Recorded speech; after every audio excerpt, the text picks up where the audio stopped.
A new survey by Bluewolf has shown that only a quarter of Salesforce customers are actively considering going social. I caught up with Jamie Pride from Bluewolf to understand the challenges of business embracing the social revolution. Now, we're here at the Bluewolf stand at the Dreamforce convention, and you put out this report called The State of Salesforce. Somewhat controversial. I'm not sure if Salesforce.com actually likes some of the findings in here, especially around social business. We've heard a lot about business is social from Mark Benioff, but is that a message that's getting through to the business community, this idea they have to take up the social side of business? I think the message is getting through. We surveyed 300 of our customers globally, and 96% of those customers said that they bought into the social vision. What I would say, though, is that about 50 to 60% of those customers are actually activating their social programs, and the rest are still considering what they need to do with those. I think that the figures were about a quarter saying they were actively going social, about 27% saying they weren't really sure, and about another 30% saying, well, it wasn't for them.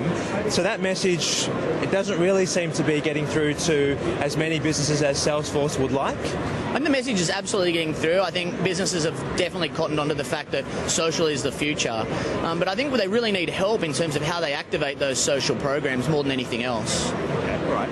Now, if we talk about the technology that we're seeing on the floor this year, there's lots of different applications, lots of different exhibitors, but I'm also hearing that it's not necessarily about technology, it's about culture, and you've mentioned that in your report. What do you mean by that perspective? Well, look, it's definitely a technology conference. I mean, you can't get away from the technology, but it's really only an enabler. Social is very much about people, and people are very much resistant to change at times, and they need some help in terms of adopting social and understanding what it means for them. So we believe that technology is a really key point, but the people are something you can't really overlook. Is that why potentially the penetration and uptake of some of these tools hasn't been as, I suppose, as much as people would like? Because it is a change in culture to moving from organisational hierarchies to a more open and collaborative point of view. Absolutely, it's changing to a people-centred business, and that's not an easy task at times. Technology projects are challenging, but people projects are even more so. And I think it's less about focusing on the technology and understanding, how do you win people's hearts and minds and get them to adopt this technology. One of the products that Salesforce is talking about a lot this year is Chatter, and they're deploying Chatterbox, which is Dropbox for the enterprise. But in this report, you've said that the adoption of Chatter is still cold. What's going on in that space?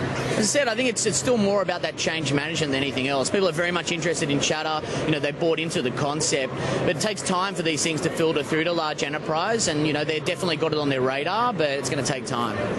What about the cloud itself? Some years ago, Mark Benioff was really the only person talking about cloud. Now it seems to have gone mainstream, but you're saying that there are true costs of cloud as well that people need to consider before they make that decision.